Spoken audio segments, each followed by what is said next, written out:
We are treading in some murky waters today, ladies and gentlemen. My name's Quinn Alexander, and we are getting ready for episode 5 of the Rocks Revival podcast. I am joined by our very special guest, Matt Maloney, and I'm joined once again by Ben Adelson and Curran Coakley joining us once again. It's been a little bit. How you doing, Curran? It's been a while, but I'm excited to be back. Too long away from the Rocks Revival podcast for my liking, so good to be back. Ben, you were here last time. Great to have you back on the show, man. How you doing? Good, man. Glad to be back. Grace this podcast again with the presence of the greatest pitch clock operator in the Frontier League. You know, it's good to be back. Humble as always. Of course.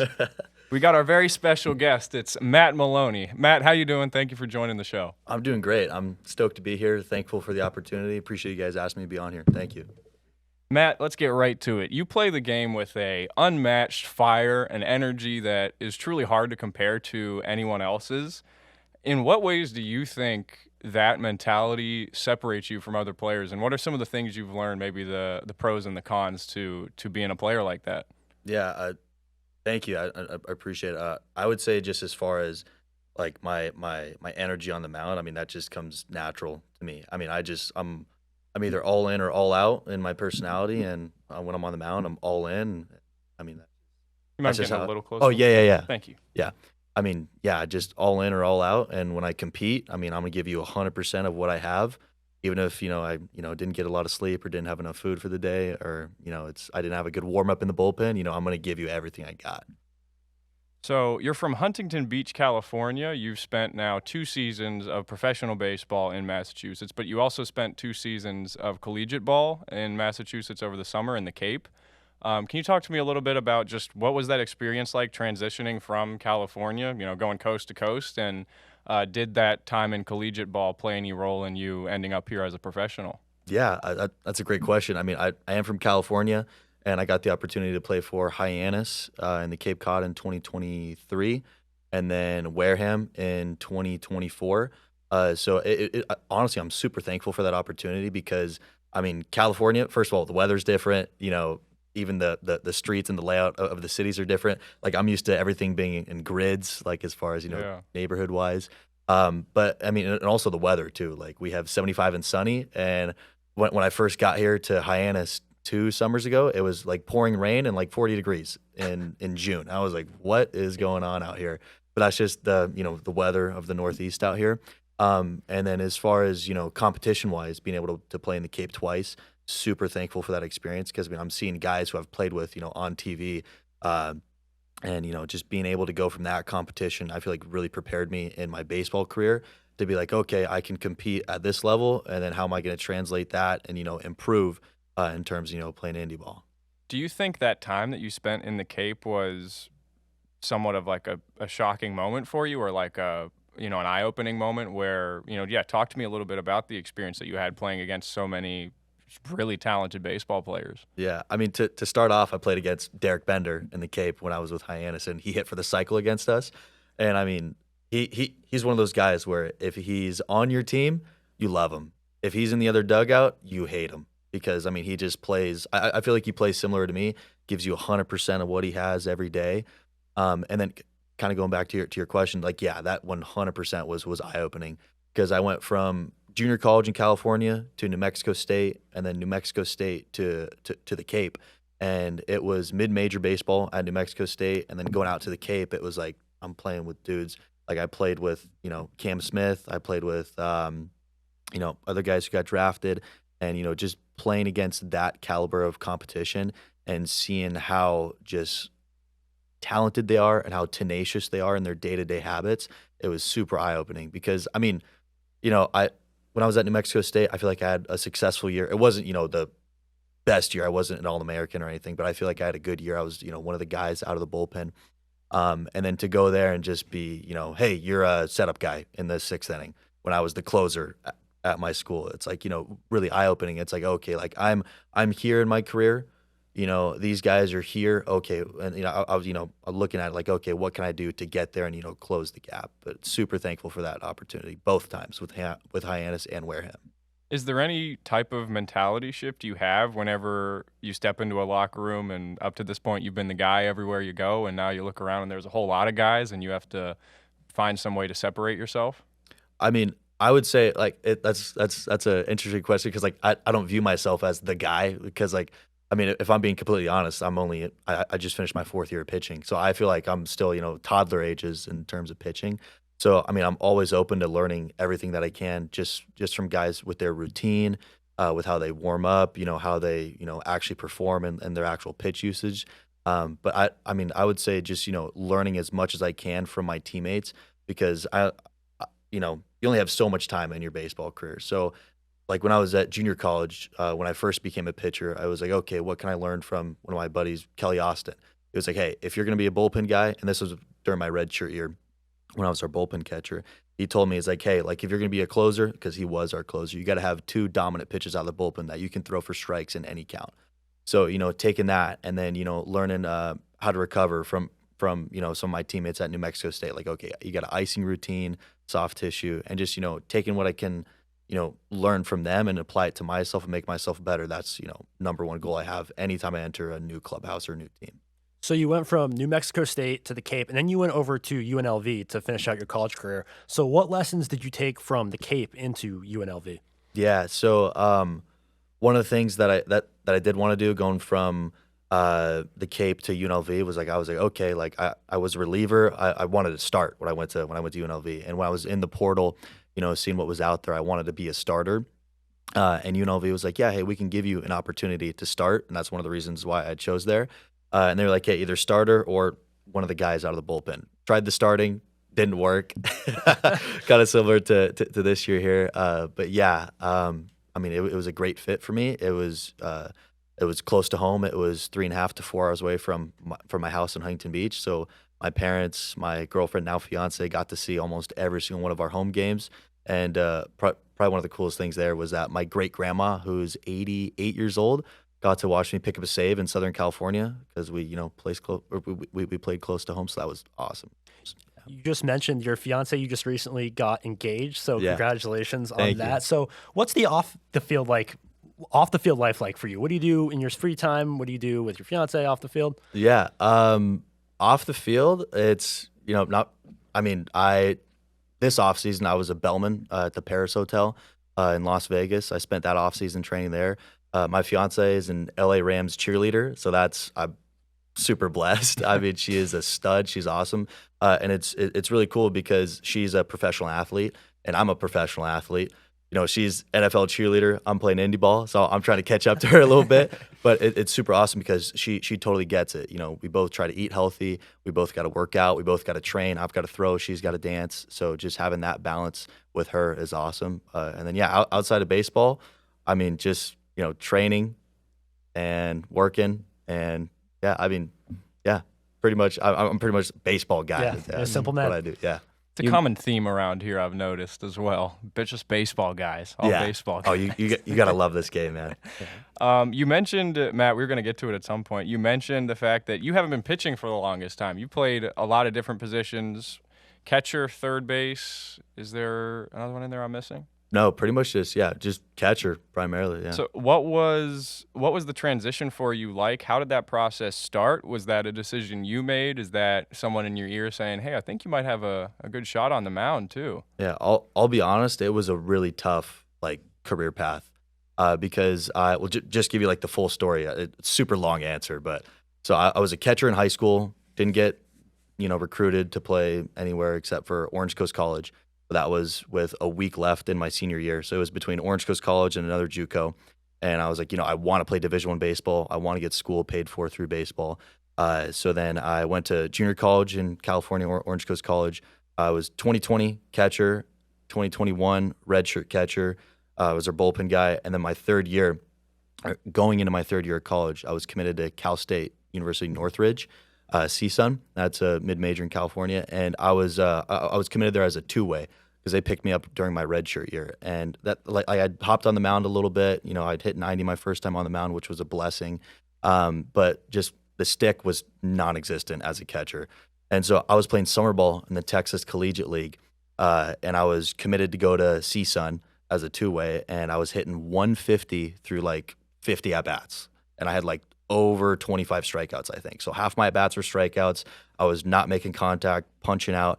but I was doing okay on the mound. Like I had decent numbers on the mound. And so CSUN called me and they're like, hey, just looking out for you. We don't know what your future is going to be like here. You're going to have a roster spot, but we don't know what it's going to look like. Like right now it's looking like third, fourth string catcher. Have you thought about going back to junior college? And when I heard that, I was like, oh, like, dude, like I got to reevaluate, man, because I can't, go to a fourth year and then, that might be it. So when that happened, like after that phone call, I was, looking at my career, looking at my options, and I was like, okay, I'm doing okay on the mound, but okay, like I have nowhere to play next year. And that was like 3 weeks before season started. So then I was, looking at my career, looking at my options, and I was like, okay, if I'm gonna have a future, it's it might be on the mound. And while I'm going through that, my summer ball coach is like, hey, you want to start? And I was like, start? Like, sure, whatever. Like, because my career was just in a blender. So I got the opportunity to start in Texas. And then my first start, I went like 5 innings. I think I had like 5 strikeouts or so. And then I got a Division I offer, like with money behind it, for Texas A&M Corpus Christi. And I was looking at my career, and I was like, okay, I just spent 20 years old as a catcher my whole life. Best I could get was a preferred walk-on at a mid-major.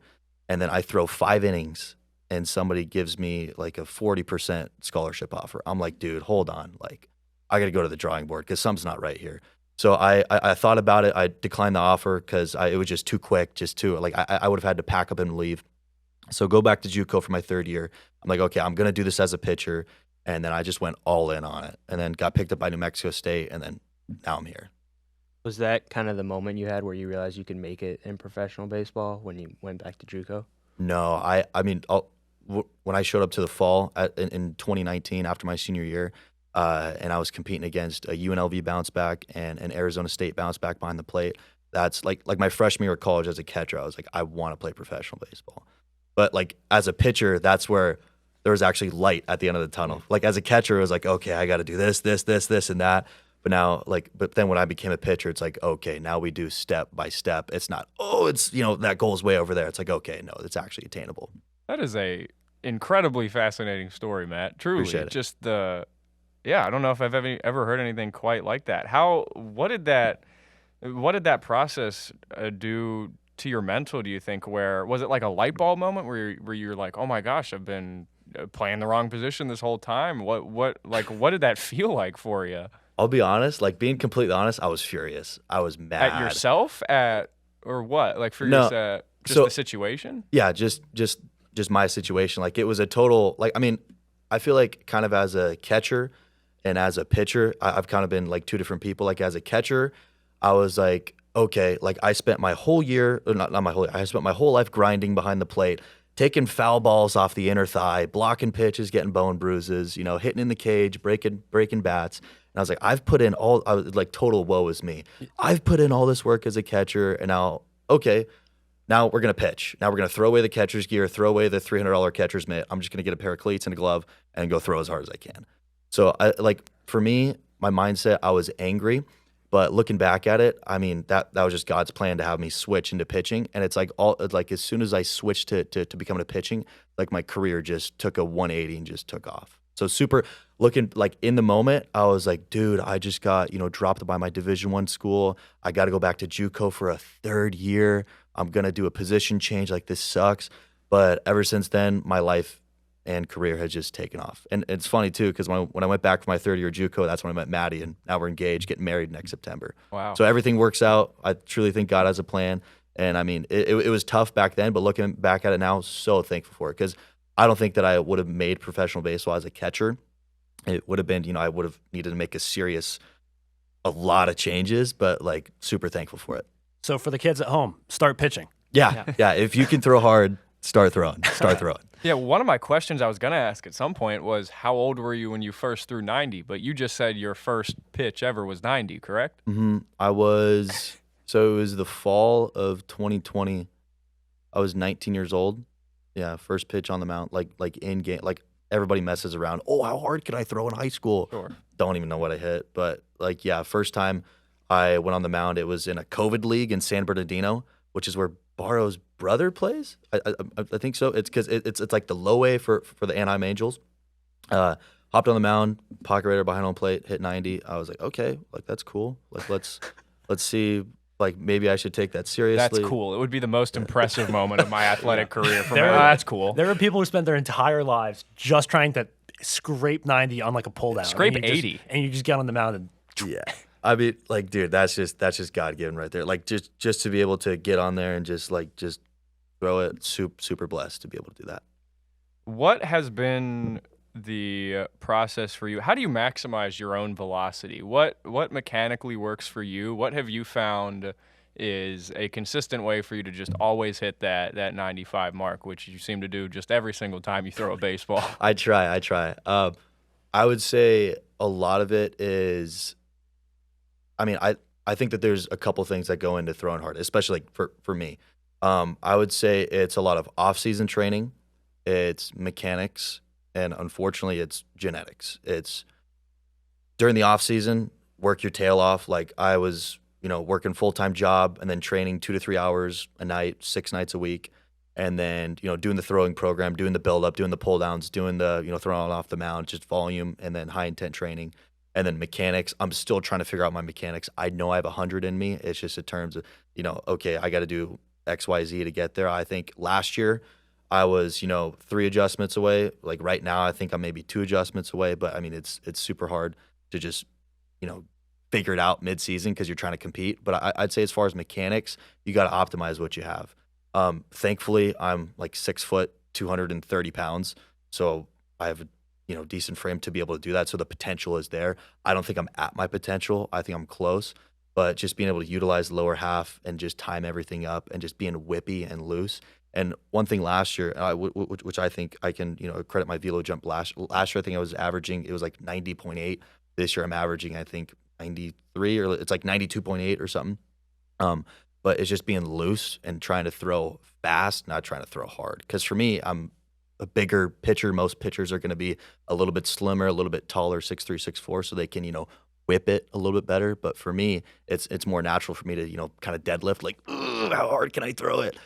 But, just being loose like that. So you've got a lot of muscle and a lot of size. So how do you kind of find like a happy medium between generating the power, but also the elasticity that maybe comes with being a bit of a slimmer, longer guy? Right. Yeah, I think that's a great question. For me, this off season, instead of doing a bunch of muscle building exercises and like deadlift, bench, squat, I did so many med ball throws. Like I was just trying to throw med balls as hard as I can and just do that like 3 to 4 times a week. Because I structured my off-season training to, do something high intent 3 to 4 times a week because that simulates, in season. I'm throwing 3, maybe 4 times a week. How many times are you hitting legs in the gym? Oh, man. That's a great question. Yeah, I'd say during the off-season, realistically, once a week. I spent a lot of time in high school, junior college, and then at my 4-year school is hitting legs. So, yeah, that's a good question. And then, so there's a video on your Instagram of you hitting 99. Have you hit 100 or is 99 your fastest pitch? No, 99. It was with a 4 ounce on a pull down. Yeah. I'd chasing 100. That's the goal. So we talk about the velocity early on here, but also you've got some interesting off-speed pitches. You've got kind of that knuckle curve and then also the kick change. And I wanted to ask you specifically about the kick change because it's kind of a newer pitch in baseball. So how did that kind of enter your repertoire and why do you think it works? Yeah, that's another great question too. Yeah, so the kick change. So for me, I'm a natural supinator because I like naturally cut the ball, so it's hard for me to get any arm side run. And when I was at Chapman Baseball Compound, it was I think 2 years ago. One of my former teammates from junior college, MJ Galbadon, he owns his own facility now, Ethics Training in Orange County. He taught me it, former teammate, because it's for guys who naturally cut the ball. What's the closer's name for Seattle? I'm blanking right now. Nunez? Yeah, Nunez. Yeah. So Nunez throws. He got a wipeout slider. Big cut ride guy. He started throwing the kick change this year. I just like it because I naturally cut it. So when I spike the middle finger, it just removes that from the baseball. So it just catches that ring finger, and so it just gives me that arm side that I need. And I feel like this year that has been a big separator for me. And you feel like that kind of you can tunnel that off the power fastball a little bit when you're going at it, and then it just. I try to. Yeah. That's the goal. High heater, and then throw the changeup off that. Gets the arm side. That's the ultimate goal. How did the bullpen reviews start? Oh man, that's a good story. So I mean, like, started in junior college, just messing around with the boys. Junior college, you see some bullpens because Yeah. it's junior college. So like we were just messing around. I don't even remember what my first one was. I don't know. Yeah, I can't remember where it was, but I mean, like, we were joking about it because like I'd made some TikToks as a joke, and I was like, dude, we should rip a bullpen review here. And it's funny because like I didn't start the bullpen reviews. Actually, it's pretty funny. Like I think they started like 2016, 2017, like with social media. It started. But Dan Goggin, the pitcher from last year, he made some back in I think 2017, 2018, and it's funny. Like I remember watching his and being like, dude, this would be hilarious to do in JUCO, and then I ended up playing with him. And then it's just funny, just kind of kept on. But yeah, I just saw him online, and I was like, dude, this would be hilarious doing this in junior college. And I was like, yo, hey, bro, film this real quick. Put on some glasses, and then, did a little character switch, just, trying to just show the bullpen, show it what it is. And then it just kind of took off. The people love him on TikTok. It's fun for me to do. I feel like Murdy Matt has become its own entity at this point almost. Kind of, pretty much, yeah. Kind of like Yeah. you said, is it a character?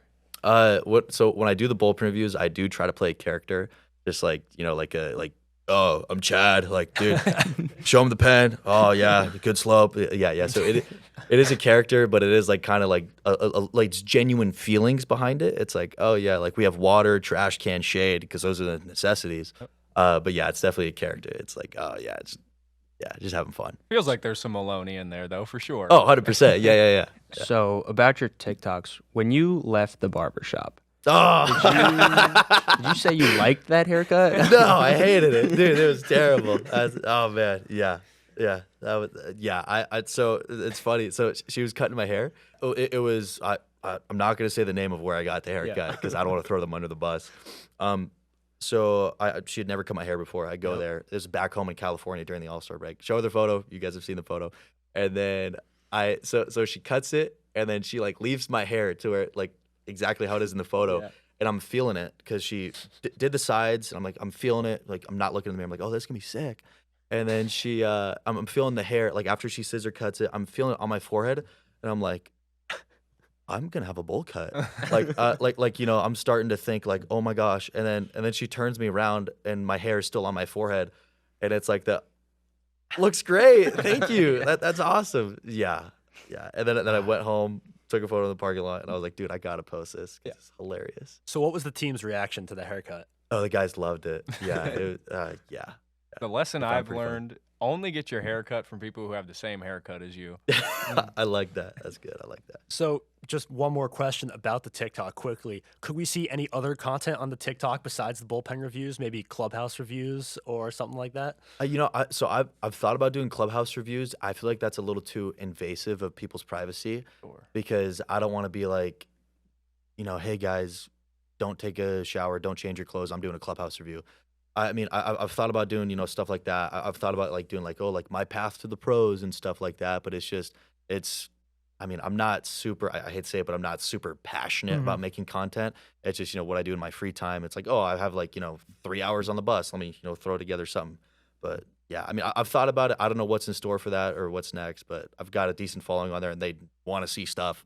Like the people want to see content. So I do have to get on that. What's your favorite bullpen review? And what's your favorite bullpen? You don't have to say your least favorite bullpen if you don't want, but what's your favorite review of a bullpen? And then what is your just favorite overall best experience ever in a bullpen? That's a great question. Best bullpen ever. I'd have to say, so San Diego State is up there. Well, obviously, Orange Coast College, New Mexico State, and UNLV and the Brockton Rocks have the best. Top four, but I'd say like guest, like away fields, probably San Diego State, because that view is phenomenal because you're elevated. And I mean, they just got a lot of wow factor. I mean, just it's a good setup there, good mounds, good backstops. And then probably the most interesting one. You said best and the most interesting? Or just most fun bullpen review you had, or your Most favorite fun? which was the one you really enjoyed making? Probably San Diego State, because I don't know if you guys saw in the video. I didn't almost see got the my video. head taken off by a line drive. Like it was like that. Yeah, that was fun. Yeah, so probably San Diego State for both. So we've had this picture on the table for quite some time. Been sitting there. We didn't let you see it before, but we're gonna show you now. This is you meeting JoJo Siwa. And can you just like explain what's going on here? Meeting JoJo Siwa. Jeez, that's good. Yeah, that's funny. Yeah, that's being JoJo Siwa. Yeah. Yeah. No, yeah. So funny story. So that's me, JoJo Siwa. It's my buddy Nick Upstill, Jeremy Wigman, and then Josh Hahn. We were at the beach, Huntington Beach, having a bonfire, just hanging out. I think that was like senior high school or so. And my buddy Nick Upstill, who's on the far right, is like, dude, that's JoJo Siwa over there. And we're like what? Like hold up, like what do you mean? Because like I know of her, I don't watch the show or anything. Shocking. Yeah. Yeah. What? Yeah. But yeah, so he's like, dude, because he had he has a little sister, and at the time she was in middle school, so he was like, yeah, dude, like that's JoJo Siwa. And I'm like, what? And so then we walk over there, and we're like, hey, excuse me, JoJo, can we get a photo? And then we just post it on Instagram because I mean, how often do you see JoJo Siwa at a bonfire next to you in Huntington Beach? Well, I think that's like that. I don't. Some people maybe don't realize just how famous she is. That is like unreal that you ran into some. That's probably the most famous person any of us have run into, I would assume. Is there anyone you've run into more famous than JoJo Siwa? I've met. That's another good. Man, you guys are hitting me with the good questions. I met JoJo Siwa. You guys know Jay Cutler, that bodybuilder? Yes, yes. I met him in Huntington Beach. I've met, the Miss Vanderpump from Yes. from I Yeah. met her at work this past off season in Oh. Vegas. She's just so she had a restaurant at the Paris Hotel. She walked in with her husband. Yeah, I mean, I really can't. Yeah, you guys put me on the spot. But okay. yeah, probably JoJo Siwa. How about you One. guys? Most famous person you've met? Most famous person I met? Ooh, I met Gronk. Oh, Okay, no that's way. up there. Yeah, That's Gronk up was the there. man. Wow. I met David Ortiz at a park with That's my up dad. there. Oh, that's a good one. Oh man, I feel like I'm missing someone. I feel like this is the right time to mention it. We forgot earlier today. We have an upgrade today, ladies and gentlemen. Our production room now actually has the capability of talking to us. Jose, Grant, and Ethan, how you guys doing? Do you have an answer to this? Who's the most famous person you've met?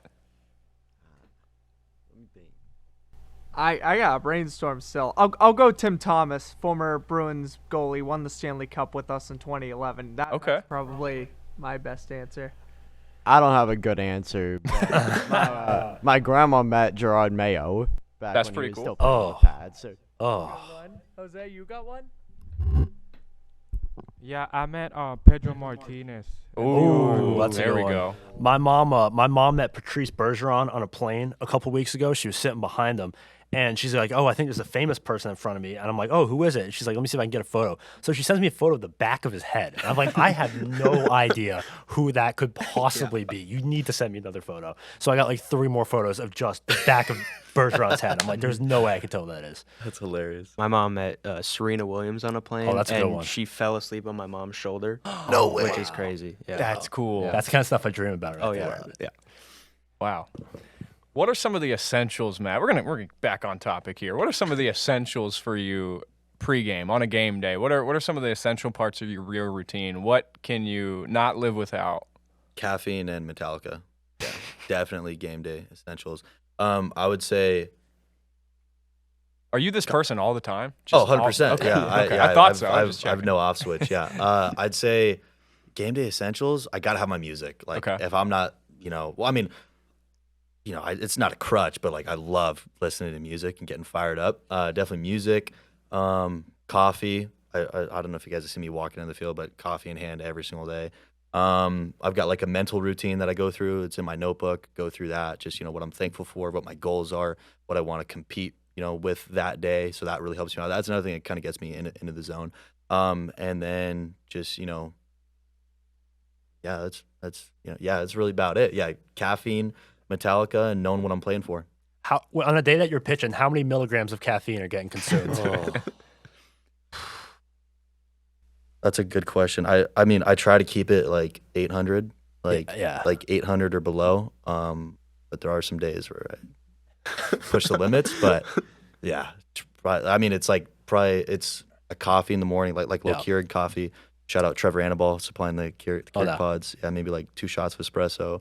And then if I need some more coffee, I'll do like another shot of espresso, Cafe Bustelo, and then Monster Energy. Like a white monster before the game. I love the Monsters. Yeah. When you're like 800 milligrams of caffeine, you can like see each individual seam on the balls that leaves your hand. I can feel each and every single seam. Like when I grab the ball, yeah, I love that. What is the key to big forearms? Oh man, a lot of off-season work, a lot of like isolated, like The kettlebells. yes, yeah. Like honestly, like a lot of like rotational work and a lot of grip strength, a lot of dead hangs. And one of the things that I did this off-season was like I'm standing on my feet and then like feet supported finger hangs where I'm like this and then like that, like on the bar. That was killer. I feel like that really protects the UCL. Yeah, just rip them. Yeah. So why did you shave the mustache? Oh, did you see my stats the first month? Dude, it was bad. It was bad. So I wanted to grow the mustache and the patch out because I mean I thought it looked sick. Yeah. But that was the worst. That is the worst I've ever pitched in my entire 4-year career. And as soon as I shaved it, I've been pitching better. Yeah, so it will not be coming back probably ever again. So other than shaving the stash, what kind of adjustments did you make to get out of that hole? And how did working with Sauce and some of the other pitchers help? Yeah, I would say talking so Sauce, great supporter, great pitching coach. He told me, he's like, because I went in their office, I was like, yo, hey, like what is going on? Like I've never pitched like this. Like what's happening? And Sauce was just kind of like, yo, hey, like it looks like you're not throwing to get people out. Looks like you're throwing to pitch and not throwing to get people out. It's like there's a difference between your 0-0 fastball and your 0-2 heater. He's like, I want you to throw everything like it's 0-2. Like even with the curveball, don't try to float one in. I want you to throw a hammer. Like, dude, like if you're gonna be up there, throw it like you're gonna get people out. Because at this level, like I mean, we're facing dudes like this is our job. If I'm not doing my job, I will not have a job. So having him, tell me like, hey, you need to throw like you get people out. That was not like a wake up call, but like a really good adjustment for me, like a career saving adjustment. Because there's a definite difference between trying to get ahead 0-0 versus the 0-2. I'm going to throw this and you're not going to touch it and you're going to walk back to the dugout. Like there's a definite difference in those. And he 100% helped me realize the difference between that. And so making that adjustment kind of after like those first 3-4 weeks of season has really helped me out. Can you talk to me a little bit just about Dan Sauceville and what having, that voice in your ear can do for you, especially whenever you're in a rut like that? Yeah, he's awesome. I feel like he's a real similar personality style to me, like 100% in or nothing. So it's like, okay, game's on the line. Like you're going to do this. You're going to throw this pitch. This is the scouting report. He likes it, just having him give you the scouting report. Like, hey, this guy hits fastballs up. I want you to beat him with your fastball up because your fastball up is better than his fastball upswing. So just having him, giving us support and giving us a game plan and setting us up for success is awesome. And I love his personality too. Big energy guy. I'm a big energy guy. So we just like if I get a third out punchy, I'm looking for him in the dugout. Like, let's go. When was the first time you displayed that signature Matt Maloney fire, whether it be running off the mound or I guess, you weren't always a pitcher. So when was the first time you had a crash out on the field like that? Man, I don't know. I think like it was like my first save. It was at Orange Coast College. So crazy story. We had a guy, Ricky Teal, one of the best teammates I've ever played with. He first inning, dude, like plays all out. Like you guys know how Tommy Kretzler plays, just like that. Like if there's ball defense, he's gonna run towards it to get the out. So first inning, running towards the fence, trying to catch a ball, super close. I think the ball tips off his glove or something. He runs into the wall, glove arm breaks, like bad break. Runs into the wall, hat flies off, like everything, glove flies off. No, sorry, glove stayed on. And he picks up the ball and throws it to second base, and we're all watching. He ran into the wall, broke his arm. His arm is completely bent and still threw the ball in. So, I mean, seeing that, like, and then getting a save op, because, I mean, he came off the field, went to the hospital, went all out for us. And I was like, dude, if I have guys like that on my team, I'm going to go all out. And then I got, I think it was like a 12-pitch, 3-strikeout save against El Camino, and I was like fired up. I don't know how you wouldn't be. I got goosebumps. You're just painting the picture, man. That's crazy. That's nails. Yeah, but yeah, like just like that's kind of where like that like first started. It's like, oh, like I got this in me, like I've got to let it out, otherwise my blood pressure is going to be 200 over 150. As a broadcaster, I speak for Quinn as well. We love it. Like, it's Yeah? fun. Do you guys when like you it? come off the mound, Awesome. it brings energy to the game. It's fun for us Yeah. to talk. Like, it's cool stuff. For Awesome. content creators, whether it be photographers, professional talkers, it's the best. You just make our job so easy. Awesome. So like you said, used to be a catcher. What are some ways that you think being a catcher benefits you on the mound, whether it be with that pitcher-catcher relationship or any other way that it might help your performance out there? Yeah, I would say it's helped me have a slower heart rate when the game's on the line. Like when I pitched versus Tri-City, my last outing, I think on Friday. Sunday. Sunday, Yeah, yeah, Sunday, Sunday. Yeah, yeah. Sunday. Yeah, today's Monday, right? Yeah. Tuesday. Tuesday. Today's Tuesday. Yeah, Uh-huh. it is Tuesday. it's Yeah. Tuesday. All I know is game day. Today's game day. That's yeah. Being a former catcher helps me to kind of like look at the situation from that perspective, because that's really all I know, and that's what I know better than being a relief pitcher. It's like, okay, we have a close game. Okay, I need to get 3 outs and get off the field as fast as possible, because it's a close game and it's a game of momentum. Late in the game, it's behind the plate. Like if we like behind the plate, if it's a 1-1 count, nobody on base, and it's a borderline pitch that's 2 balls off, I'm going to frame that as hard as I can, because I know the difference between a 2-1 count and a 1-2 count in the 8th inning or the 9th inning. And so just kind of knowing that, like, okay, like I need to get a quick 3 outs and get off the field, that kind of helps out. It's like, okay, like I'm still going to pitch how I need to pitch to help the team, but just knowing that the quicker I get us back to being in the batter's box, the greater chance of success we're going to have. And for the folks at home, that is exactly what you did. You went 1 through 3 in the 8th on Sunday. So Appreciate it. Yeah. Shout out the defense on that. There were some crazy hops on those ground balls. What are your relationships like with Rosario and Bender? Because you don't really have a set catcher pairing. So what are those bonds like? Oh, I love those guys. They work so hard and they are extremely tough. I don't know. I mean, just to have those guys behind the plate, it's two former affiliate guys, such a blessing. Like being able to, like, honestly, like there's some games. I mean, I'm a relief pitcher. Starting lineup, I'm never in it unless I start, which I don't do that anymore. So it's like being able to not look at the lineup, which most days I do, like 90% of the days I do. But if I'm running late and I didn't look at the lineup going out, I know that whoever's behind there is going to give me 100% of what they got, and that they're going to be nails back there. And I mean, just having them just be durable. And I mean, like Rosie, foul ball off the shin, can barely walk, finishes AB. He's like, yeah, like I'm good to go, catch Poppy. Like let's run. Like vamos divertinos. Like that's like let's have fun. That's what he says. And then having Bender back there, who gets a foul ball off the chin or spiked slider off the chin, is like on home plate like that, and then bounces up like, hey, what happened? Let's go. Like, just having those guys working that hard and knowing that they're going to give me every ounce of what they have. And catching's a hard position. And, being a former catcher, like I know that they're, doing their defensive drills pregame, hitting batting practice, and they're catching. And by the time I'm pitching, they've already caught 6 or 7 innings. So it's like, just kind of having that mutual respect for them. I respect them so much. I'm so thankful for them. We got any final questions here before we hit our rapid fire segment? We all good to go? Any questions you have for us, Matt? Yeah. What's it like in the booth? I mean, like when the game's on the line, you guys get a little bit of adrenaline, like 8th inning tie Oh, game. for sure, man. I mean, Yeah?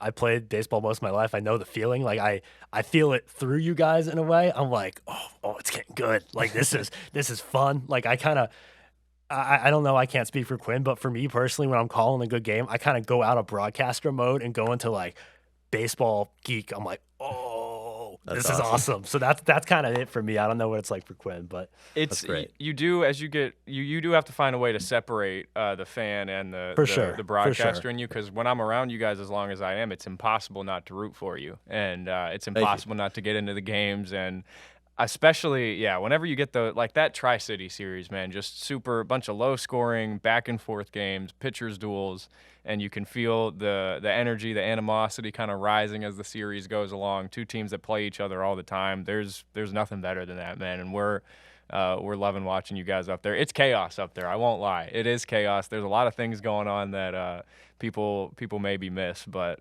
Yeah, we love it up there, man. We're That's all in. And it's fun. Like we are all in. And like when it is a job. Like you do your job, we do our job, and some days it's just a job. But when the game is good, like you can feel it. Like it's Yeah. fun. Like I don't know if you saw when Gio hit the homer the other day. Like I was genuinely excited. I was like, whoa. We're Like, freaking out up We're there. freaking Yeah, we're out. Like jumping up and down. I'm excited. Like it's fun. That's awesome. I mean, Love that. it's a little different for me as the pitch clock guy. I'm pretty much always trying to be locked in. Yeah, on the dude, game. that's a hard. You got to be. all the time, 24/7. Yeah. Yeah. But yeah, I definitely feel it a lot, like in those close games. But I try to keep it down a little bit. Just try to stay focused because I know a huge part of the game is relying on me not messing up. Which I mean, I've messed up a couple times, but We all have. I'm pretty good. We I'm all have. best in the league. Yeah. And humble too. Best in the league.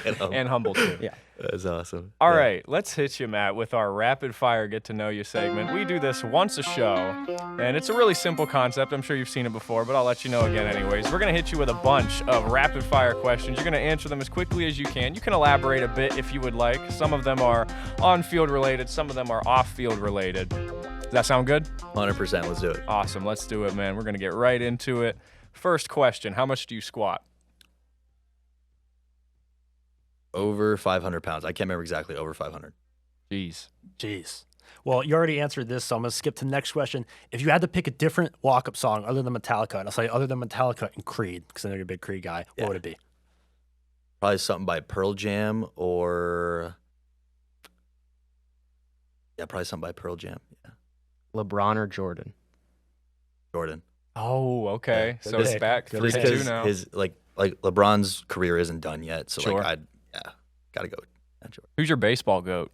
Baseball goat. Gosh. I'd say as a pitcher, Roger Clemens, because what he did in his career. I mean, yeah, controversial steroid use. You can say but like just being able to like put up stats like that for a long time.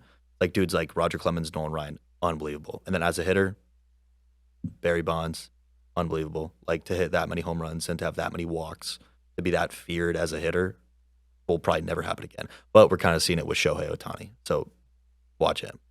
What's one hitter on the Rocks roster that you think would give you some issues on the mound? Oh my gosh. We got a lot of good hitters. That's tough. This is rapid fire because I You can take Yeah. a little. Oh man. I would probably say Bender or Kretzler because they're power hitters. I'm a power pitcher. So it's probably going to be either home run, strikeout, or walk. But that'd be a great challenge between Bender and Kretz. What is the biggest animal you think you could beat in a fight? Anything. Yeah, no, probably land-based. Probably a teenage gorilla or like a teenage monkey. Not like a fully grown gorilla because those 800-pound ones, I have no shot. No shot. Unless because hand to hand, no shot. But like probably in the water, I think I could take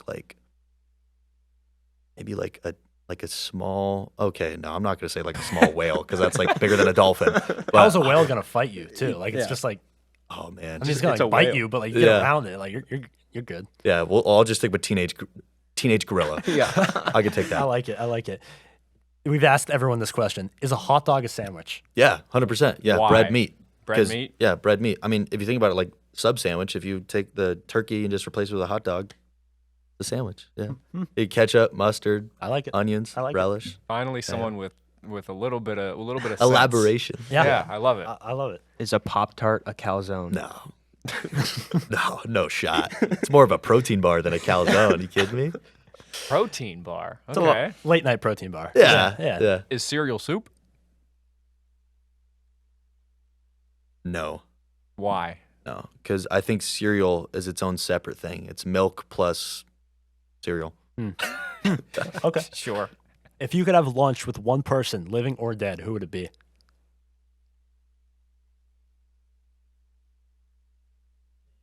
That's another good question. Oh man. Probably I'd go like Nolan Ryan because he's the all-time leader in strikeouts, right? Yeah. Yep. Yeah. So I just want to know what he did to separate himself. Throw really, really hard. Yeah, another power pitch. He was a nasty dude. Oh yeah. Would you rather throw a no-hitter or hit 4 home runs in a game? No hitter. Yeah. At what point, how many home runs does it have to be for you to say home runs over a no-hitter? I mean, that's a good question. Because I'd there's have a to lot say- more no hitters than 4 homer games. I know, yeah, but I mean, I just like I can't go back. yeah. I can't Yeah. go back. Like I'd say it'd have to be an infinite amount of home runs, just because like if I could throw a no hitter, oh my, like that's a great day. That's awesome. That's a great day of work. Yeah. Yeah. If you had to survive on an island for a week with 2 of your teammates, who are you picking? Who would have the best chance of survival?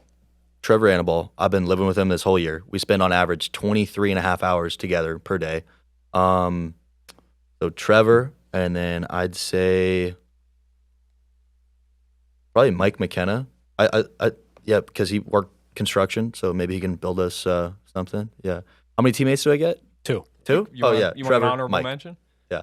Honorable mention, I would say Brendan Bell. Dude is Okay. always entertaining. I mean, it sucks he's on the DL right now, but anytime that guy tells a story or even opens up his mouth, we're having a great time. So, to add on to that, who are you not bringing with you? Who has no chance of surviving? Oh man, probably Mike McKenna. Just because sometimes he get I'll take him, but he would probably not come. Just because he loves stirring the pot. He loves pushing my buttons. I mean, I live with him all year. We hang out in the bullpen all the time. He can be annoying, and he knows exactly what to say to just set somebody off. Oh, you guys can probably see it like when we play too. Like he knows how to push people's buttons. Yeah. But probably Mike McKenna. Is there anyone else who has no chance of survival, or is Mike the one? I don't think JR is gonna survive. Now, why? Because I don't know. I'm just giving him a hard time. I literally, I just want to tease him Sure. a little bit. Yeah. If you had to play another sport, what would it be? Football. I'd be a middle linebacker. Yeah, I believe it. yeah, my grandpa played football at University of Miami. He was a linebacker, so I'd want to go give that a go. I wanted to play in high school, but I was super undersized and overweight, so it's just not a good combo. See you ripping through a C gap for sure. Oh yeah. Who is not getting the aux in the clubhouse? Probably. Oh man, who's not getting it? Honestly, guys don't really like it when I play it because I play like a lot of alt rock and like metal, and then I try to play like rap and stuff because I know the dudes like the rap, but my rap is just from like 2020 and older. So, which is weird to say that's 5 years ago, but probably me. Nobody likes it when I mean, I don't know if they don't like it, but nobody ever says, "Yo, Mo," like yo, Matt, like good ox. So I've never heard that. So probably me, just because my music genre is different. What did we hear? We heard Andy Caulfield for that. Oh, Yeah, don't twice. give Caulfield the ox. No, it's gonna be weird, whatever it is. It's gonna be jazz, or it's gonna be like something you've never heard before, and you're gonna just put on the headphones and just disappear in your own little world. Damn, Caulfield is 0 for 3 now. Yeah, tough. Sorry, Caulfield. All right, Matt. What are 3 things you can answer this seriously or sarcastically if you want? What are 3 things you are grateful for? Well, I gotta go the serious route. I would say Madison, my fiance, gonna be getting married next September. Couldn't do life without her. I'd say my family, because they support me. Like I talk to them all the time. Not as much as I should, just because it's a busy schedule. I wish I could talk to them all the time, and with the time difference in California. But it's yeah. But I'd say my family, because they always support me no matter what in every step of my career. And I'd say just having a healthy, able-bodied, athletic body from God. Like just being able to, because knock on wood, I've never had any crazy injuries, just besides like a nerve shock or two. But just to be healthy and to have my body, super grateful for that. So Maddie, family, and just my healthy body. And also like sickness too. Like not being sick. That's awesome.